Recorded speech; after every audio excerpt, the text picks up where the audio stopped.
السلام علیکم، سبسکرائب کریں ہمارے یوٹیوب چینل روشنی کا سفر ود بابر کو۔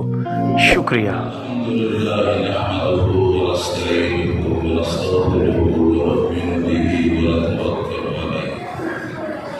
ونعوذ بالله من شرور أنفسنا ومن سيئات أعمالنا، من يهده الله فلا مضل له ومن يضلل فلا هادي له، ونشهد أن لا إله إلا الله وحده لا شريك له، ونشهد أن سيدنا ومولانا محمدا عبده ورسوله.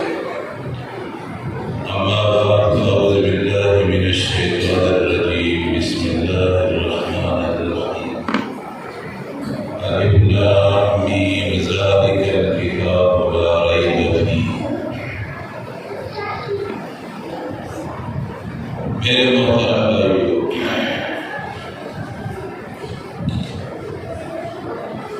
ہم سب کے لیے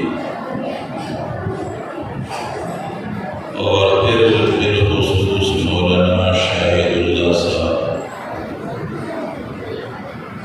طول اللہ عمرہ وتقبل اللہ جهده،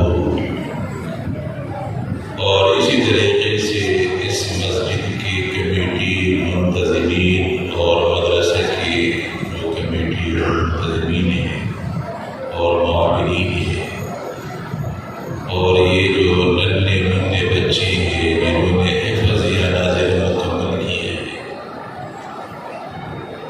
ان سب کے لیے آج خوشی کا دن ہے، اور میں تہ دل سے ان سب کو مبارکباد دیتا ہوں کہ آپ لوگوں کے تعاون سے مولانا شاہد اللہ اور ان کے جو شرکائے کار اساتذہ کرام ہیں، ان کے محنت سے آج جو باغ انہوں نے لگائے ہیں اس باغ کے فصل ہمارے سامنے ہیں، اور یہ تو بہت سارے بچے ہیں جن کا حفظ یا ناظرہ مکمل ہو گیا۔ میرا ایمان ہے کہ ان بچوں میں سے ایک بچہ پورے محلے کے مغفرت کے لیے کر رہا ہے۔ یہ اتنی بڑی سعادت ہے آپ کی۔ اللہ تبارک و تعالیٰ نے ایک فوج کی صورت میں آپ کو دی ہے، اور اسی طریقے سے یہاں ہر سال اتنے بچے فارغ ہو گئے۔ ساری دنیا آپ کی ہو جائے وہ آپ کی نہیں ہے۔ ان بچوں کے ساتھ شفقتیں، محبتیں، اور آج ان کی خوشیوں میں جو آپ کی شرکت ہے یہ آپ ہے۔ آنکھیں بند ہونے کے بعد یہ جو آج ان بچوں کی خوشی میں آپ کی شرکت ہے اس کے قدر کی بناؤ، اور ان بچوں کے سروں پر جو آپ کے دست شفقت رکھنا ہے اس کے قدر کی بناؤ۔ ان بچوں سے محبت کرو اور ان کے استادوں سے محبت کرو، اسی مسجد اور مدرسے سے محبت کرو، یہی سامان نجات ہے۔ مرنے کے بعد یہ چیزیں کہا ہے۔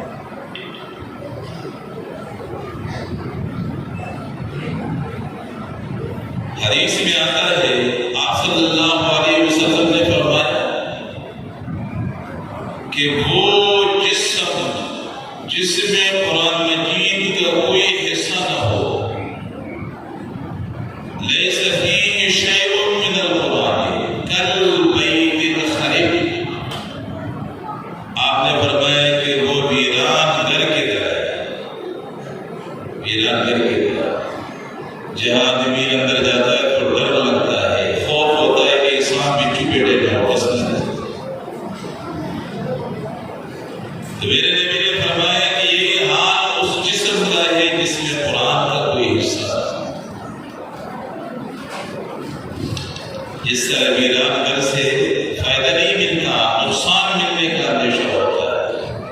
اسی طریقے سے آپ کا وہ جسم جس میں قرآن مجید کا کوئی حصہ محفوظ نہ ہو، اس جسم سے آپ کو فائدے کے بجائے نقصان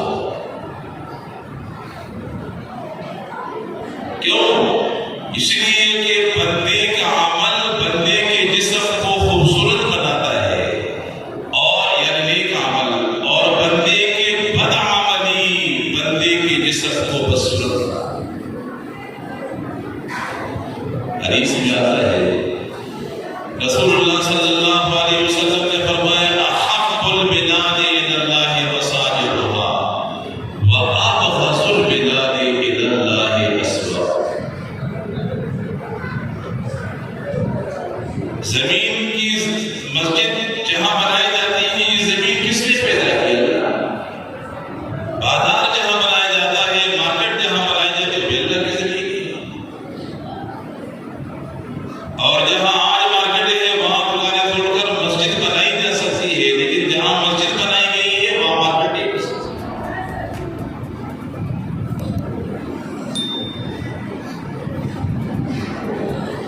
یہ زمین بھی اللہ کی ہے، وہ زمین بھی اللہ کی ہے، لیکن یہ زمین اللہ کو سب سے زیادہ محبوب زمین ہے، اور وہ زمین جہاں مارکیٹ بنائی گئی ہے وہ اللہ کے یہاں سب سے محبوب زمین ہے۔ کیوں؟ اس لیے کہ یہاں بندہ سجدے کا جاتا ہے اور وہاں بندہ جھوٹ بولتا ہے، وہاں ملاوٹ کیا جاتا ہے، وہاں سامان بکوانے کے لیے جھوٹی قسمیں دکھائی جاتی ہیں، وہاں بے پردہ خواتین آتی ہیں۔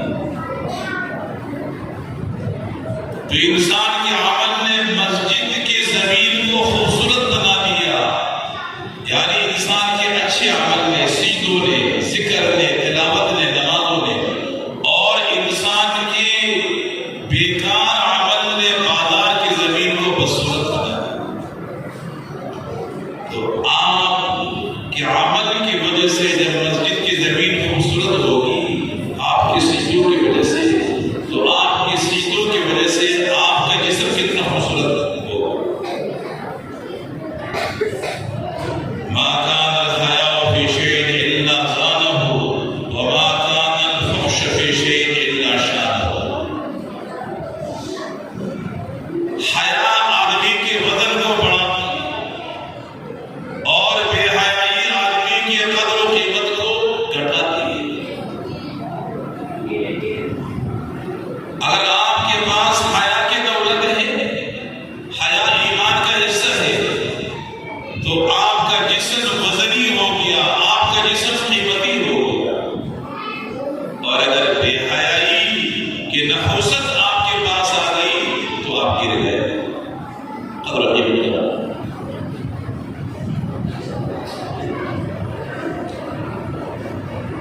میرے نبی نے فرمایا کہ وہ جسم جس میں قرآن نہ ہو بھی ویران کرے۔ اس لیے جن لوگوں کے عمریں کافی بڑی ہو گئی ہے، شرمائے نہ،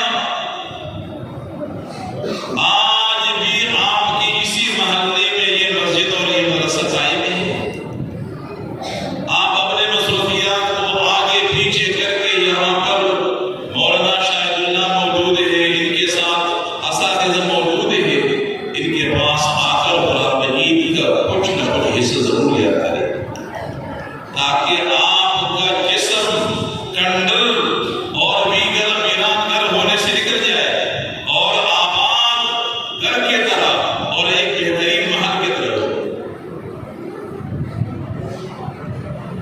قرآن مجید ابو سعید خدری کی روایت ہے قرآن مجید کی بات، فرماتے ہیں رسول اللہ صلی اللہ علیہ وسلم نے فرمایا، اور یہ حدیث قدسی ہے، یقول الرب، اللہ تبارک و تعالیٰ فرماتے ہیں من شغلہ القرآن۔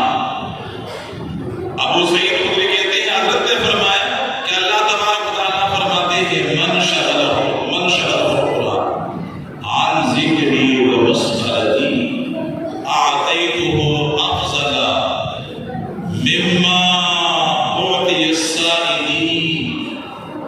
جو آدمی قرآن کی وجہ سے مصروف ہو گیا، قرآن سیکھنے میں، قرآن یاد کرنے میں اور قرآن مجید کی تفسیر پڑھنے میں وہ مصروف ہے، اس لیے اس کے پاس وقت نہیں ہے ذکر کا، اس کے پاس وقت نہیں ہے دعائیں مانگنے کا، تو کائنات کے اندر جو سب سے بہترین ذکر کرنے والا ہے، جس کا ذکر بارگاہ الہی میں قبول ہوتا ہے، اس کو ذکر کرنے پر جتنا ثواب ملتا ہے اس سے زیادہ ثواب اللہ تبارک و تعالیٰ اس کو عطا کریں گے جو قرآن مجید سیکھنے میں لگا۔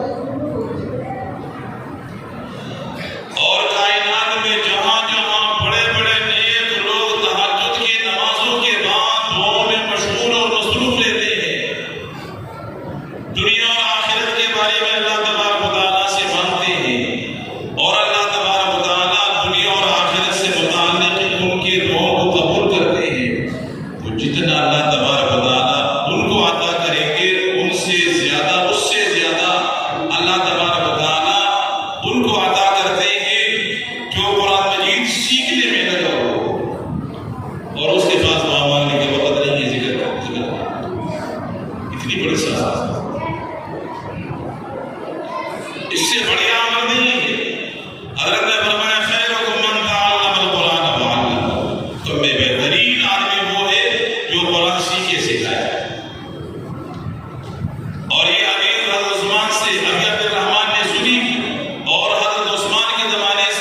فلما اور اب کلام اللہ کا ہے، آواز اللہ کی ہے، اللہ تلاوت فرماتے ہیں۔ داؤد علیہ السلام کو اللہ تبارک و تعالیٰ نے جو آواز دی تھی، کتنی خوبصورت آواز، تو حسین سے حسین آوازوں کے پیدا کرنے والے کی آواز کتنی حسین ہو۔ اللہ تبارک و تعالیٰ نے اپنی آواز میں قرآن مجید کی تلاوت فرمائی۔ زمین آسمان کے پیدا کرنے سے پورا 1000 سال پہلے، حالانکہ اس وقت دن رات نہیں تھے، لیکن 1000 سال میں جو مدت ہے تقریباً اتنی مدت پہ اچھا، اس پر میں آپ کو ایک واقعہ بیان کرتا ہوں۔ علامہ محمد بن سعد البصیری جنہوں نے قصیدہ بردا لکھا ہے، بادشاہوں کی تاریخوں میں انہوں نے قصائد لکھے تھے، فارغ کاٹے ہو کیا پڑھے تھے۔ دعائیت کرنے والوں میں سے ایک آدمی نے کہا کہ آپ نے پیغمبر کی شان میں بھی کوئی قصیدہ لکھا ہے؟ چھوڑ دیا۔ کہا کہ اللہ تبارک و تعالیٰ نے اتنی بڑی زبردست فصاحت بلاغت عطا کی ہے، بادشاہوں کے مدح میں قصائد لکھتا ہوں، اور امام الانبیاء کے مدح میں آج تک میں نے کوئی قصیدہ نہیں لکھا۔ کیا ہے؟ اور انہوں نے اس وقت قصیدہ بنانا شروع کر دیا۔ قصیدہ بردہ بھی کہتے ہیں، قصیدہ بردہ بھی کہتے ہیں۔ اصل قصیدہ بردہ تو وہ ہے کہ جو کعب بن زہیر نے پڑھا تھا، اور یہ قصیدہ بردہ بھی ہے اور قصیدہ برہہ بھی ہے۔ 162 اشعار پر جو ہے نا یہ قصیدہ مشتمل ہے، 162 اشعار پر مشتمل ہے۔ اور اللہ تبارک و تعالیٰ نے اس قصیدے کو اتنی مقبولیت عطا کی ہے کہ صرف عربی زبان میں اس قصیدے کے 92 شروحات لکھی گئی۔ اللہ تبارک و تعالیٰ نے اتنا اثر رکھا ہے اس قصیدے کے اشعار میں کہ جب آدمی سنتا ہے تو رونگٹیں کھڑی ہو جاتی ہیں۔ ماتم بابا علیہ الرحمت بہت بڑے عالم اور بزرگ گزرے ہیں، تو وہ اگر کسی کا نام اتر جائے تو اسی قصیدے کا ایک شعر جو ہے نا وہ پڑھ کے اس کا نام اپنی جگہ پہ آتا ہے۔ جاءت لدعوته الاشجار ساجدة تمشی الیہ علی ساحل بلا ادب۔ پیغمبر کے ایک معجزے کا تذکرہ ہے کہ آپ صلی اللہ علیہ وسلم کو قضائے حاجت کا تقاضا پیدا ہوا اور کوئی قریب سطر والی جگہ نہیں تھی، تو آپ صلی اللہ علیہ وسلم نے درختوں کو حکم دیا، اشارہ کیا درختوں کی طرف، اور درختیں اپنے ٹہنیاں لگاتے ہوئے جو ہے نا وہ لگاتے ہوئے وہ آ گئے، اور جب آپ کے قریب آئے تو بالکل انہوں نے درختوں نے اپنے ٹہنیاں جو ہے نا وہ رکھا، اور بالکل اندھیرے کی طرح جگہ بن گئی، جنگل بن گئی، اور آپ قضائے حاجت سے فارغ ہو گئے، اور پھر درختیں اپنے اپنی جگہ جو ہے نا واپس چلے گئے۔ اسی کے تذکرہ ہے جاءت لدعوته الاشجار ساجدة تمشی الیہ علی ساحل بلا ادب۔ اسی کے ساتھ وہ ناف دم کرتے تھے، اور ناف آدمی جہاں بھی ہو ناف فوراً اپنی جگہ۔ اور میں نے بھی ایک مرتبہ نہیں ہزاروں بار تجربہ کیا ہے اس شعر کے اوپر، ناف فوراً واپس آ جاتا ہے۔ اس قدر اثر اللہ تبارک و تعالیٰ نے اس قصیدے کے اشعار میں رکھا۔ تو علامہ بصیری نے یہ قصیدہ پڑھا، اور جیسے یہ قصیدہ مکمل ہو گیا تو رات کو رسول اللہ صلی اللہ علیہ وسلم کی زیارت ہو گئی۔ آپ نے فرمایا بصیری اپنی آواز میں اپنا قصیدہ مجھے سنا۔ تو علامہ بصیری نے اپنی آواز میں قصیدہ سنانا شروع کر دیا۔ اب ظاہر ہے جس نے قصیدہ بنایا ہو اس کی آواز اچھی اور اپنی آواز میں وہ سنائے۔ تو علامہ بصیری کہتے ہیں کہ میں خواب کے اندر دیکھ رہا تھا کہ آپ صلی اللہ علیہ وسلم جب میرے قصیدے کو سن رہے تھے، آپ خوش ہو رہے تھے، اور اس طریقے سے جو ہے نا جنبشیں کھا گئے، اور پھر آپ نے اپنی چادر میرے اوپر ڈال دی اور اپنا ہاتھ پھیر دیا۔ صبح کا وقت قریب تھا، میری آنکھیں کھل گئی، میں تو فارغ تمریز کا اٹھ نہیں سکتا تھا، لیکن میرے دل کے اندر یہ خیال پیدا ہوا کہ حضرت نے میرے اوپر ہاتھ پھیرا ہے، شاید اللہ تبارک و تعالیٰ نے ٹھیک کیا ہو۔ میں نے اپنی ٹانگیں نیچے اتاری چارپائی سے، تو آرام کے ساتھ ٹانگیں جو ہے نا اتارتے ہوئے میں کامیاب، پھر ایسے ایسے کھڑا ہو گیا ٹھیک ٹھاک۔ اور وہ یمنی چادر جو آپ نے خواب کے اندر میرے اوپر ڈالی تھی وہ میرے اوپر پڑی تھی۔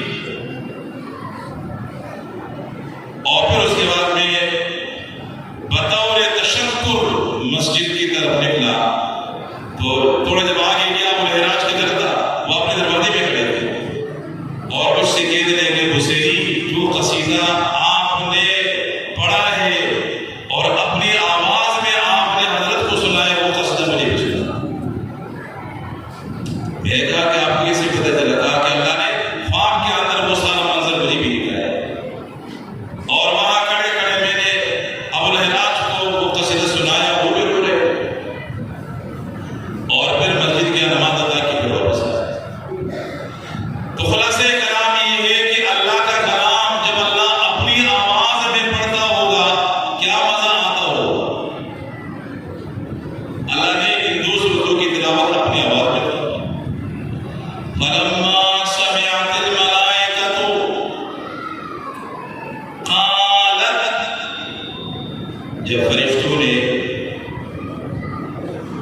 قرآن مجید کی تلاوت اور ان دو سورتوں کی تلاوت سنی،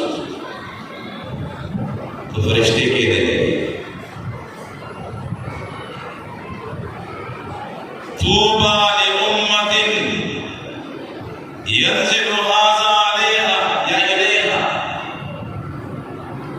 کیا قسمت والی ہے وہ امت، یا یہ ہے کہ خوشخبری ہے اس امت کی، خوشخبری ہے اس امت کے لیے، کیا قسمت والی ہے وہ امت جن کی طرف اللہ تبارک و تعالیٰ اس قرآن کو نازل فرمائے۔ یہ فرشتے قرآن مجید کی تلاوت سننے کے لیے طوبیٰ لأجواف تحمل هذا، خوشخبری ہے ان سینوں کے لیے، اور خوشخبری ہے قسمت والے ہیں وہ سینے جو اس قرآن کو اپنے اندر محفوظ کریں گے ان بچوں کی چیزیں۔ تو آپ اپنے بچوں کو اپنا بچے بنا کر رکھے، اپنے بچوں کو اپنا دشمن نہ بنائیں، اور آپ کے بچے آپ کے تب ہوں گے کہ جب آپ اپنے بچوں کو آج مسجد اور مدرسے سے جوڑ کے قرآن کے سامنے بٹھائیں گے، دین کا تعلیم ان کو دلائیں گے، تو آپ کے بچے آپ کو یہ آپ کے لیے صدقہ جاریہ ہے، اور پڑھنے کے بعد آپ ان کی دعائیں آپ کی کام آئے گی، ان کا استغفار آپ کے کام آئے گا، اور ان کی تلاوت آپ کے کام آئے گی، اور ان کے یہ جو دین کا کام کریں گے وہ آپ کے کام، وہ آپ کے صدقہ جاریہ ہے۔ یہ چند باتیں کرتے کرتے جو میں نے آپ کے سامنے رکھا ہے، اور وقت بھی تقریباً ختم ہو گیا ہے، تو اسی پر میں اکتفا کرتا ہوں۔ جو کچھ میں نے کہا سب سے پہلے اللہ تبارک و تعالیٰ مجھے اس پر عمل کرنے کی توفیق